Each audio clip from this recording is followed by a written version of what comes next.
Hey, what's going on, you guys? Hey, welcome back to another episode with iTrek. Big shout out to all the iTrek fan, man, that have just tapped in.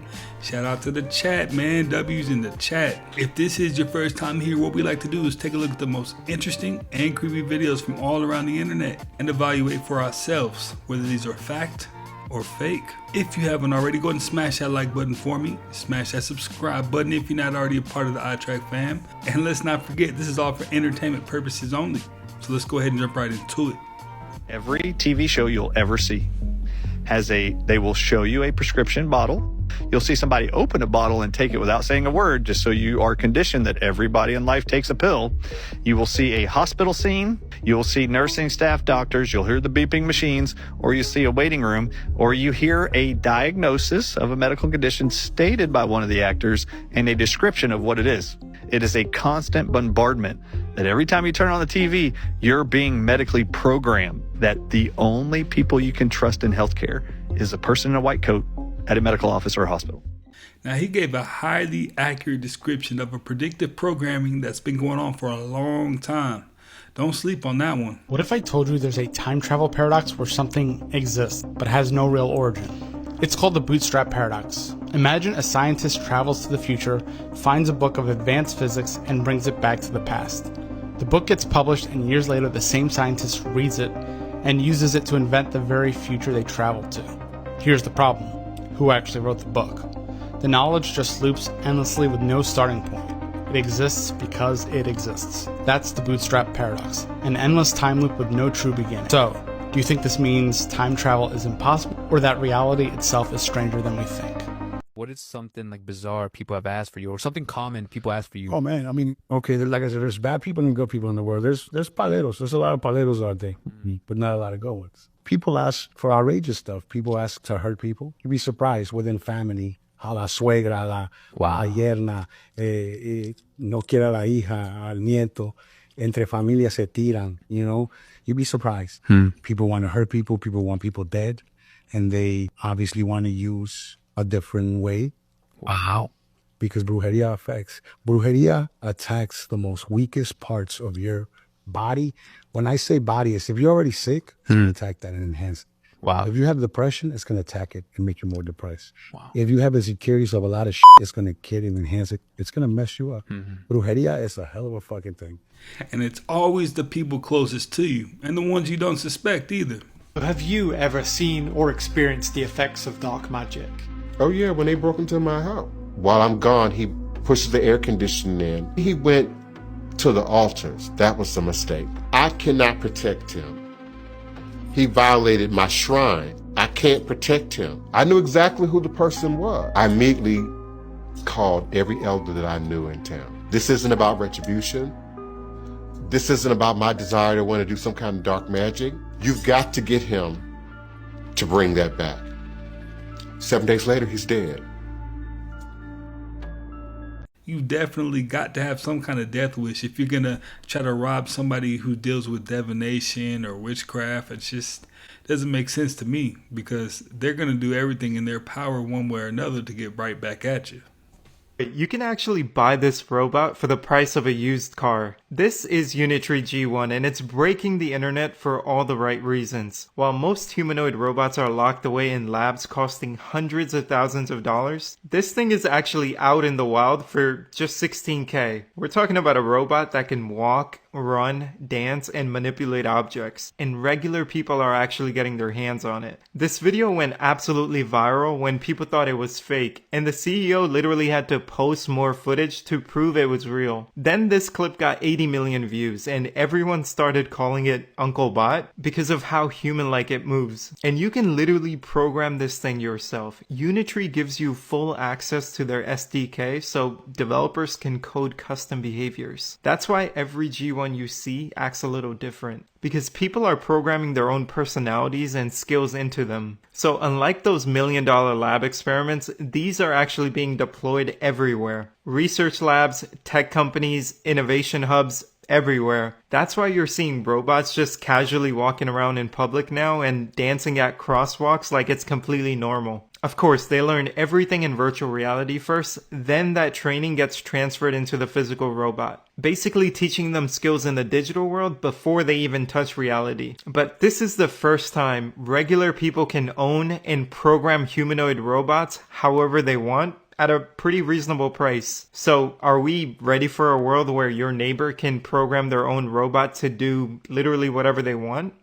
Follow and I'll keep you posted. Well, people are going to start to be able to like encode their own robot, you know, give them personalities and things like that. I think there definitely will be an aspect of mischievous people or people that want to do nefarious things with these robots, and maybe jailbreaking them so they can use them anonymously and do all kinds of crazy stuff. I think we'll see a good balance of good and bad when it comes to that.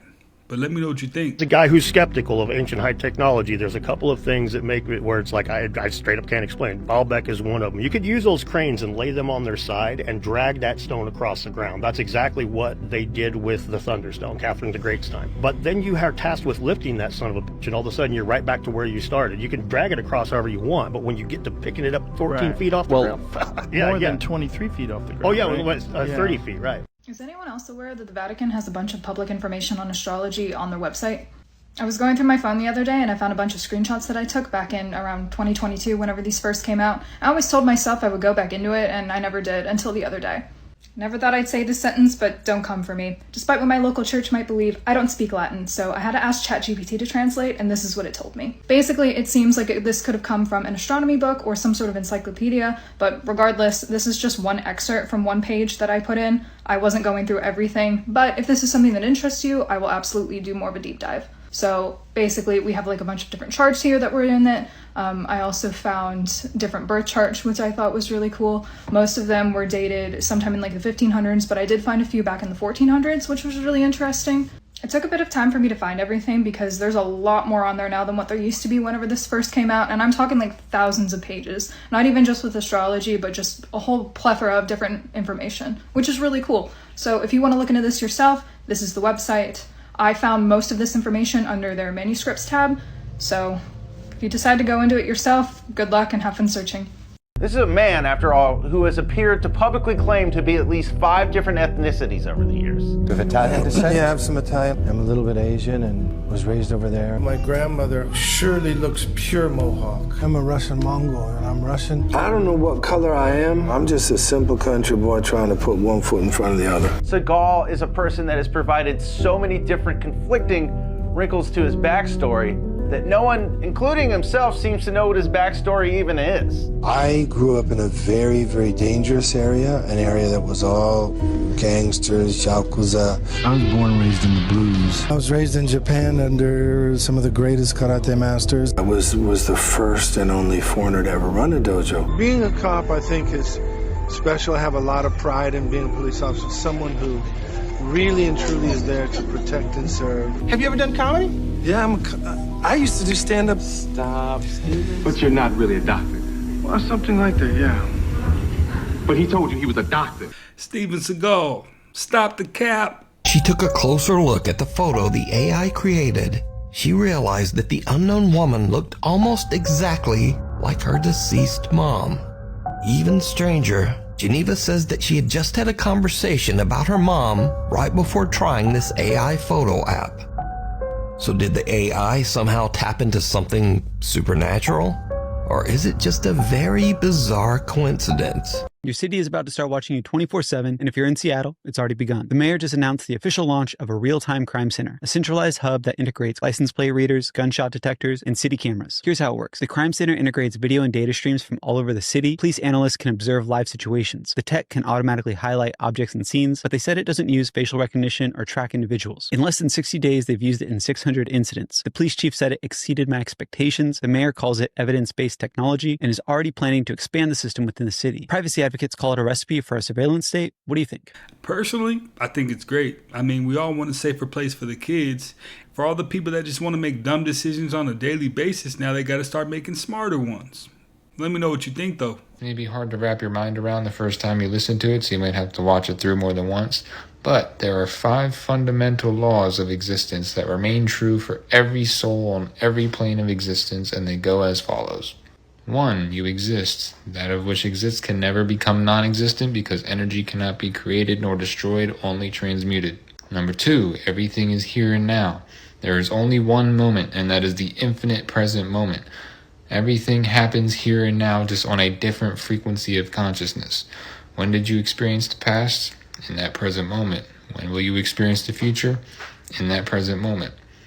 Number 3. The one is the all, and the all are the one. Everything is connected at a source level, and everything is part of a unified whole. Separation is merely an illusion, constructed by the inner processing in our brain of the light of which is reflecting in the environment around us. Number 4. What you put out is what you get back. For every action, there is an equal or opposite reaction.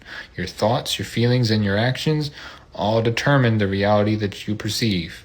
Number 5, everything changes except these 4 laws. Everything else is a perspective, a belief, or an opinion, all of which can be changed or altered in some way, shape, or form. Who gets murdered by serial killers? In this country, by and large, only 5 groups of people get targeted by serial killers. And women or girls dominate 4 out of those 5 groups. The only group of men that gets overwhelmingly targeted by serial killers are gay men, and the two groups of women or girls that are targeted by serial killers in our country are women over the age of 60 and sex workers. So even if you just take those simple realities, you can reduce the incidence of serial murder by targeting the circumstances that make those groups vulnerable to attack. So, for example, with gay men, they are made vulnerable by homophobia. Women over the age of 60, you try and work out their vulnerability is created by living in a culture that's obsessed with youth. You know, we silence older people in our culture. We don't give them a voice. They're not seen as important. And because they're not seen as important, if they die unexpectedly, that's not questioned.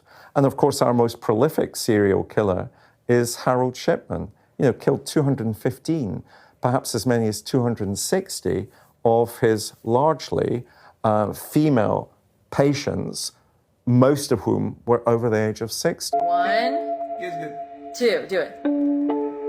What the what? No.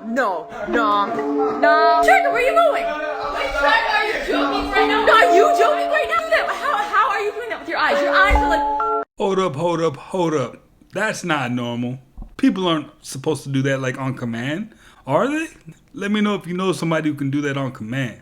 This woman was exploring this forest when at a distance she was able to capture this, a reflection of a face on one of the trees. Let me know what you guys think in the comments. Are the top 3 signs that you just shifted into a new timeline. The first sign is that the previous version of you now seems so far away. When you recently shift to a new reality, looking back on your prior life will feel like it was such a long time ago, and it will almost feel like your old life belonged to someone else. This is because your new inner state no longer recognizes your old self, so it seems extremely foreign and far back, even if it may not actually be. The second sign is that you no longer hold the same feelings towards the same things. For example, perhaps the types of people you used to look up to no longer faze you in the same way, or perhaps the goals you had just a year ago don't seem so enticing anymore. The last sign is that you don't miss your old friends as much as you thought you would. A lot of the reason we're afraid to let go of our old lives is due to fear that we might not be able to make the same quality friends. However, it usually isn't until we find the strength to let go that we realize that these people weren't really friends, they were just what you subconsciously settled for due to fear of being authentic. When you learn to have faith and let go, to open yourself to new opportunities and to step into the authenticity of your life, you will find that you won't miss your old friends anywhere nearly as much as you thought you would. Follow me for more Hidden On. You noticed this week, this girl did a TikTok claiming the history of the Labubu design that company took actually had a dark element to it that was satanic. And she's like, this is wild. All these people around the world buying these things, putting them on their purses, not realizing that they're cursing themselves. Now, does it mean I sell my Pop Mart stock? Not necessarily. But does it mean I pay attention to it now to see if other people start commenting on this video and making other videos talking about how they're satanic. And could that be the topping point where people start shying away from this trend? I don't know yet, but now it's on my radar. It almost seems like the majority of these animated animals have like some kind of demonic background. Because they even tried to say the same thing about Pokemon. I mean, Pokemon, really, you know? Don't miss. Sit down. A submission, please. Sit down. Up. Sit down, everybody.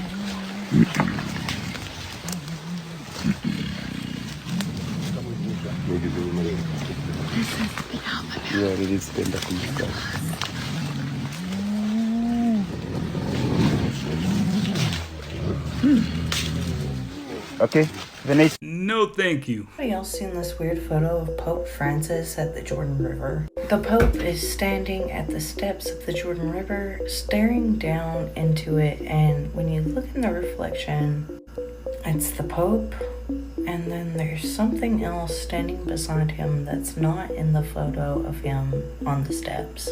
Whatever is standing beside him in his reflection is in black robes. It almost looks like a black hat.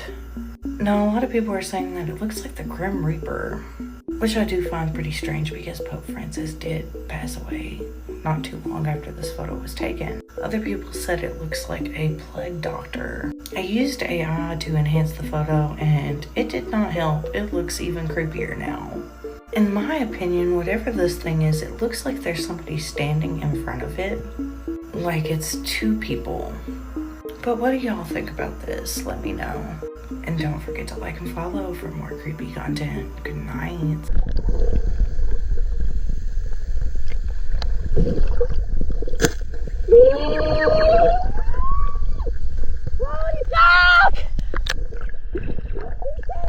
Morbid Facts, Part 709. YouTuber Benjamin Bennett built a cult following with his eerie project Sitting and Smiling. Hundreds of 4-hour videos where he sits cross-legged, staring at the camera with a fixed grin, never moving or speaking. What starts as harmless quickly turns unsettling, the smile morphing into something more of a mask. His commitment over the years has produced some rather disturbing moments. In one recording, someone apparently tries to break into his home, but Bennett continues to grin without moving, sending the intruder fleeing in fear. In another, he loses control of his bladder midstream but still doesn't break character, letting the accident happen as though it were irrelevant to the ritual. In perhaps the most disturbing case, he allegedly kept filming while his grandmother lay dying in the next room, the fixed smile never faltering even as tragedy was unfolding in his own home. He's never once broken character or explained why he does this, leaving behind thousands of hours of unsettling footage that's disturbed viewers online for years. This is massive. The future of antibiotics could be changed forever thanks to AI. That's because scientists from MIT have just used artificial intelligence to invent 2 new types of antibiotics, which is something that hasn't been done in decades. And not only that, but they say that it will, quote, spark a second golden age of antibiotic discovery. But why this is so significant is that these 2 new types of antibiotics are reported to have the capacity to fight infections which are resistant to current available medications. And those infections are associated with about 5 million deaths per year. And we're at this point because the same antibiotics have been prescribed for decades, allowing bacteria to become resistant, forming what's known as superbugs. But that's possibly all about to change, because through the use of generative AI algorithms, it says researchers have designed more than 36 million possible compounds and scanned them for antimicrobial properties, which successfully led to the discovery of new antibacterial molecules that are distinct from any other antibiotics currently available on the market. Now, despite how huge that may be, they still have several rounds of refinement and testing will still need to take place. But hopefully this could hit the market within the next few years, and this is considered a significant medical breakthrough. You definitely got to take the good with the bad with this new AI technology, and this inherently appears to be good, so I'll take it. Here is the second phenomenon that happens during the death and dying process that medical professionals like myself cannot explain. This actually happens so often that we put it in our educational packets that we give to the patient and their loved ones so they understand what's going on. But we don't know why it happens and we can't explain it. Usually happens a month or so before the patient dies. They start seeing dead relatives, dead friends, old pets that have passed on, spirits, angels. that are visiting them and only they can see and hear them. Sometimes it's through a dream. Sometimes they physically see them. And they'll actually ask us, like, do you see what I'm seeing? They're usually not afraid. It's usually very comforting to them. And they usually say they're sending a message like, we're coming to get you soon, or don't worry, we'll help you. Most people love this. They're very comforted by it. It's not scary to them. But yeah, we can't explain it. Happens all the time. The first time I meet an alleged victim, I bring them into the break room and I say, hey, it's hot outside. I'm going to grab some water. You want some water? They almost always say yes, because people are basically polite, even if they're afflicted, and they go to drink the water. If they immediately have a reaction to that water, I know this is real, because the person had no idea that was holy water. Probably wouldn't even know what holy water is half the time, because they're usually not Catholic. I had a girl take one sip and she passed out and fell down on the floor completely. I said, okay, bingo, we got one. I just have a feeling he's seen some things in this time. I mean, watching somebody pass out over sipping on some holy water, like, that takes the cake. And look at our genome and look backwards, reverse engineer what had to happen to give us our humanness. For me, the smoking gun, there are a couple, but I think the one that is the most outstanding and probably the most controversial is human chromosome number 2. And I write about this in the new book. What we know, so human chromosome 2, it's the second largest chromosome in our nucleus. It's a big, long chromosome. It has about 1,200 genes, and I won't go through all of them, but a couple, I mean, even one, gene TBR1, is responsible for the neocortex in the human brain. I mean, that is where our humanness comes from. Empathy, sympathy, compassion. It is where our logic capabilities, where the mirror neurons are that we use for learning. They're all contained in that neocortex. It is where, I mean, there's so much happening in the neocortex, and that's just from TBR1. So it's an important chromosome. We wouldn't be here if we didn't have it. And so scientists say, well, where did it come from? Well, now the proceedings from National Academy of Sciences is a volume called Genetics. They know the answer, and they don't like the answer, because they say, and this is important, when a scientist makes a discovery they want credit for and they're proud of, they will say, look at what I discovered. When they make a discovery that they may lose their tenure for, or that little controversy around it, they'll say, look at what we discovered. You've got Tesla, who gets funded by JP Morgan to create wireless technology, but Tesla gets a little ambitious and says, I'm going to do wireless communication, but I'm going to take your $150,000. I'm going to do wireless energy, and we'll do free energy around the world. And Morgan's like, how do you put a meter on that? Tesla's like, what do you mean? This propel mankind forward. Morgan pulls his funding, tells everyone in the investment class, this guy's a kook, and if you invest with him, you don't do business with me. A few years later, Wardenclyffe Tower gets torn down. Tesla dies in poverty. Now what I realize is like the monetary, the material, even the success, and like the things that you place your importance on, never can satisfy you and ever make you happy, because they never end. There's no amount of money that will ever make you stop. If money is what you care about, you'll keep going. Oh, I got $1 million, gotta get 10, got 10, gotta get 100, got 100, gotta get 5, got 5, gotta get $1 billion. If it's cars, you'll never have enough cars. If it's women, you'll never have enough. You'll be chasing them forever. If it's success, you can never get enough of that. I realize that. It's like, it doesn't stop. It keeps calling you. It's like a drug. It's a hamster wheel. It's a hamster wheel. And it's like, you're never satisfied. But if you place your importance on this, which is like appreciation, love, it's like that is enough. There's enough of that in everybody's life right now if they just took the time to look. Wise words that are always needed, especially this day and time. I think the public needs to know this. If you're traveling this summer for vacation or for the holidays, listen up. As of right now, the FBI is hunting down 500 truck driving serial killers. Before I get into it, if you're traveling this summer, you're going to want to be cautious traveling on I-40. So this has been going on for the past 20 years, but it's ramping up. So the FBI is guesstimating that around 1,000 plus women have been murdered by long-haul truck drivers. But that's not all. They also have murdered 2 couples as well at truck stops. And these are the weirdos they're catching. So this is actually a chilling last picture of this girl before she was murdered. Basically what they're doing is they're targeting SEX workers at truck stops and unsuspecting women.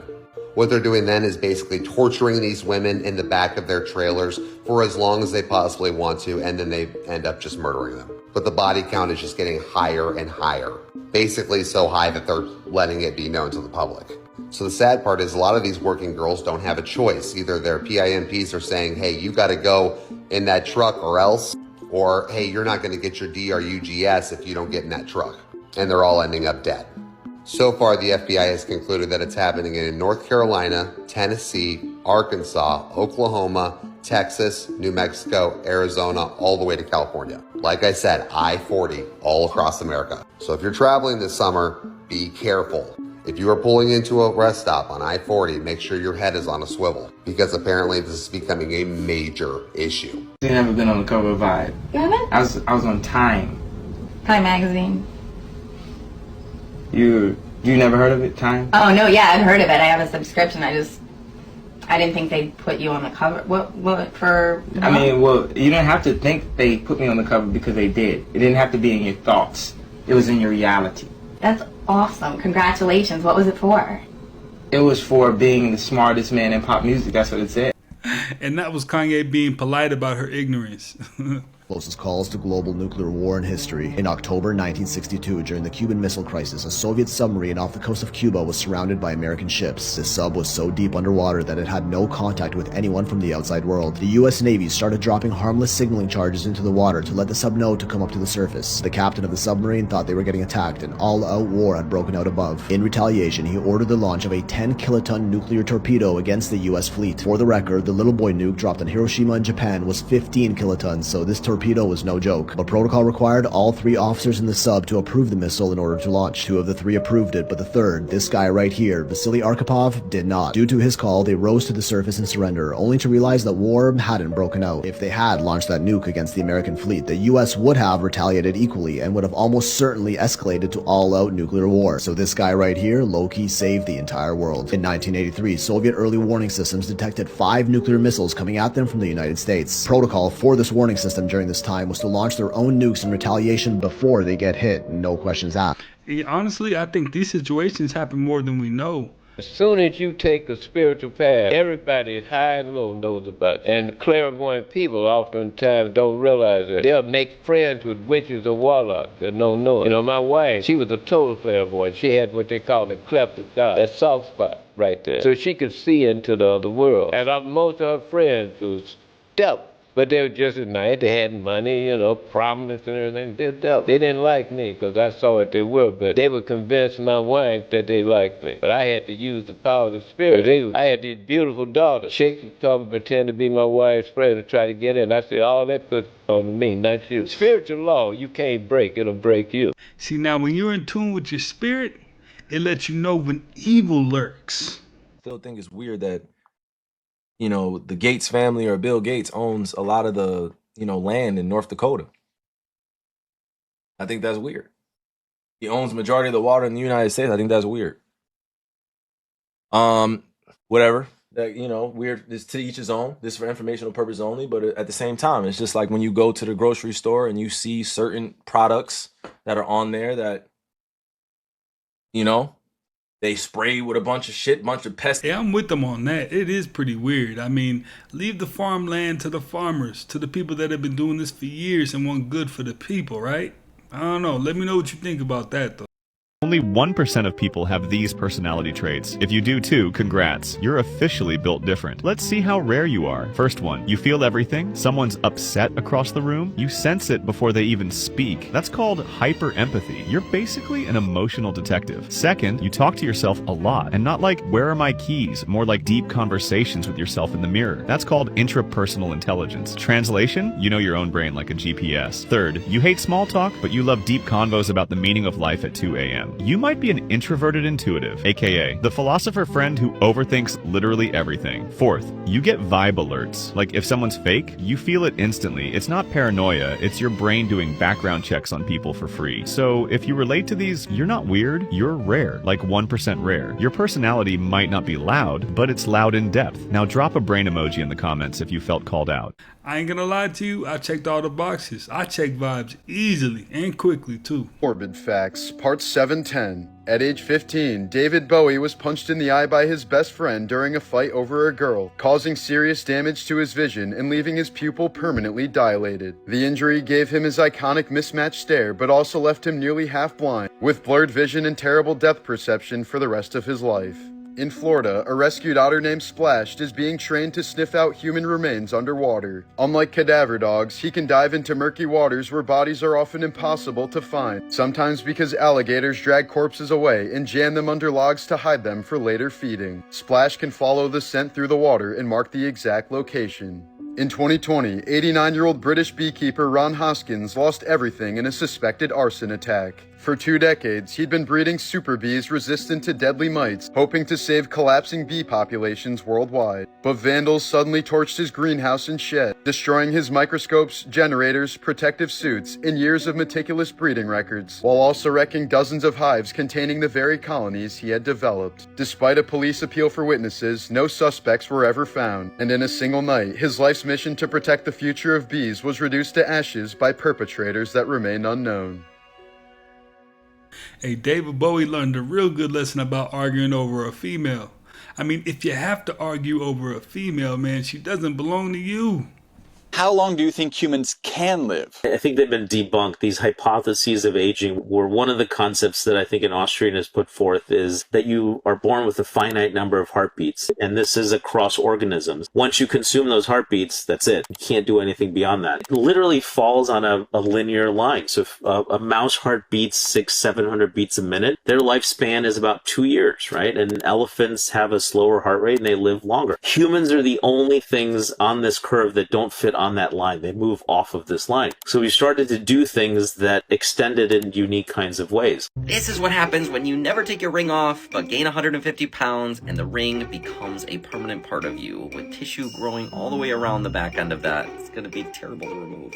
The whole world's been saying your name wrong your entire life. Yes. Do you just kind of go along with it, people mispronouncing it, or do you correctly pronounce it every time? No. I even speak it incorrectly. Raven Simone. It's much easier for the American tongue, just to be honest. There was a trend on TikTok, and this is actually how it's done. I'm like, well, this is actually how it is. It was just a trend you were jumping on when Yeah. you announced it? It's just a trend. There's an accent aigrave over the E, which is mostly in French-speaking countries, so that's why I never corrected people. So like if you have a tilde over an N, like in manana, you know that to roll the N a little bit. That's what early achievers are not the pool that we get genius from. It's the late bloomers. When people asked Einstein, where does your genius come from? And he said, look, I've always been able to visualize ideas as a child, almost as if his development was even more delayed relative to human development. And there's this idea, I don't know how much of it is apocryphal, that he didn't do well in school. He was a sort of a slow student. Mm-hmm. He's a late bloomer. And there's this idea that a lot of genius is associated with late bloomers. So I'd make the argument with very little data that it's not the number of neurons he had, but it was his developmental trajectory. Yeah. And weirdly, slowing that developmental trajectory wound up in his genius. The other opposite extreme are prodigies, kids who seem to have accelerated intelligence. And my understanding of the research is that the interesting thing about prodigies is that they're ahead of everybody at a certain age, but at some age people catch up. It's not that they can maintain that early development out into life. The one I don't know, because he died young, is Mozart. He seemed to be such a prodigy that is it true that if he had lived to his 50s and 60s, the rest of the musicians would have caught up with him? Perhaps this is controversial. I'm trying to raise the tension that early achievement or early achievers are not the pool that we get genius from. It's the late bloomer. And that's why all the statistics that have been coming out, they say your late 30s, early 40s is when you really start to get it. You know what I mean? So hang in there if you're not there yet.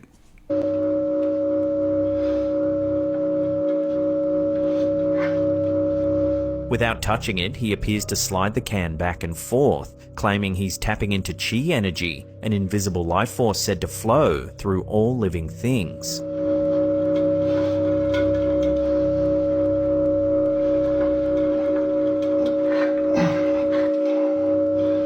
The demonstration has left some viewers stunned, wondering if this is genuine telekinesis caught on camera.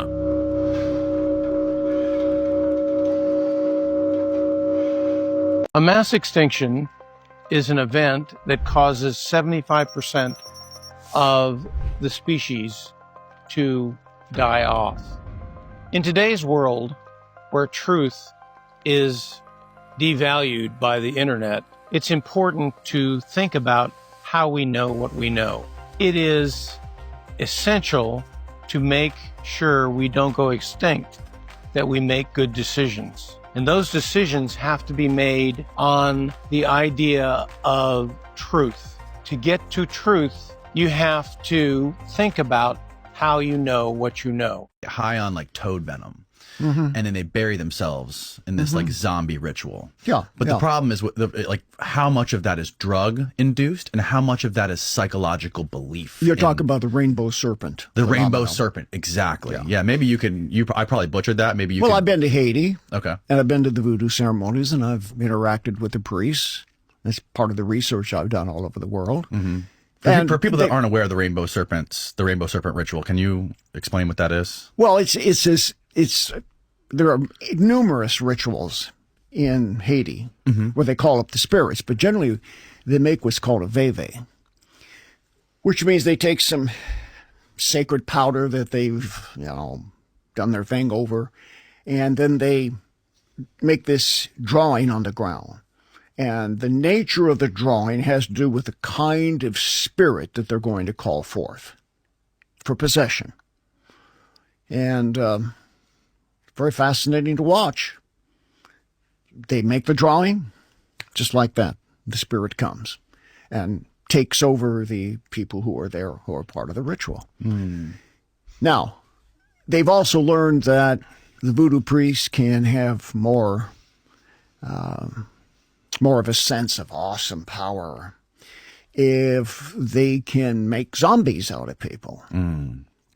So they've learned these psychotropic ways, like with the toad and so on, to put people into a temporary coma, bury them, and then they go out in the dead of the night and dig them up. Right. And then people say, oh my God, I just saw this person alive, and then they were dead, and I saw them buried, and there they are. However, I have talked to other voodoo priests who disavow anything disingenuous about what they're doing, that they believe it really is the power of Satan and the voodoo spirits that are bringing about this miraculous event. Now, I don't know, could the devil do it? He absolutely could do that.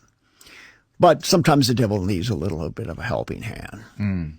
So who's to say? I think it happens both. I think it's both a psychological and a psychotropic phenomenon as well as a spiritual phenomenon. Yeah, I think so.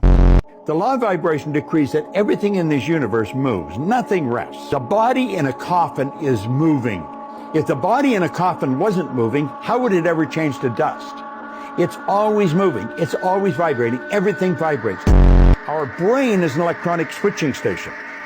When we activate brain cells, we alter the vibration in different parts of the body. When you put yourself in a vibration, what you're really doing is put yourself on a specific frequency. That's what you do when you set a goal. You've got to assume that it's already happened. You've got a picture of it in your mind. Mentally, it's already happened. Intuition test. Which feather is purple?